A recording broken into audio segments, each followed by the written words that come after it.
নমস্কার, ওঙ্কার বাংলায় আপনাদের স্বাগত। সঙ্গে রয়েছে আমি সহেলি। নজর রাখবো এখনকার গুরুত্বপূর্ণ খবরে। বিজেপি ক্ষমতায় এলে জেলে থাকা বিজেপি কর্মীদের সংগ্রামী ভাতা দেবে বলে প্রতিশ্রুতি দিলেন রাজ্য বিধানসভার বিরোধী দলনেতা শুভেন্দু অধিকারী। বৃহস্পতিবার হাওড়ার আমতা স্পোর্টিং মাঠে বিজেপির সংকল্প যাত্রা শীর্ষক সভায় বক্তব্য রাখতে গিয়ে তিনি এই প্রতিশ্রুতি দেন। আর এর ফলে এই ঘোষণা বিজেপির নির্বাচনী প্রস্তুতি বলে মনে করছে রাজনৈতিক মহল।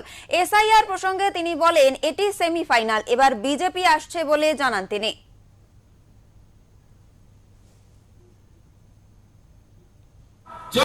এই সংকল্প করতে হবে।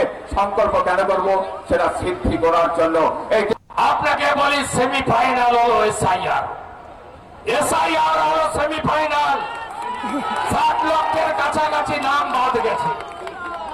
আজকে রাত্রি 12টার পরে ক্লোজ হয়ে যাবে। 16 তারিখে ড্রাফট ভোটার লিস্ট, তারপরে 1 কোটির বেশি নোটিশ পাবে। যারা সিরাজুলের বাবা মফিজুল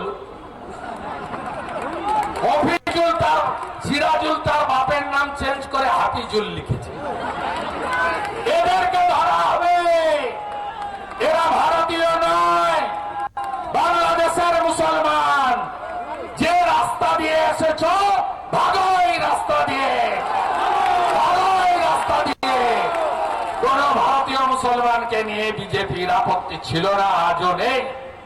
কিন্তু আমরা বাংলাদেশি মুসলমান রোহিঙ্গাকে রাখবো না, আমার ভাত খেতে দেব না। উল্লেখ্য, বেশ কিছুদিন ধরে হাওড়া গ্রামীণ এলাকায় বিভিন্ন মামলায় এখনো জেলে রয়েছে বিজেপি কর্মীরা। ক্ষমতায় এলে এদের জেল থেকে মুক্তি দেওয়া হবে এবং সংগ্রামী ভাতা দেওয়া হবে বলে জানান তিনি। মাতাকে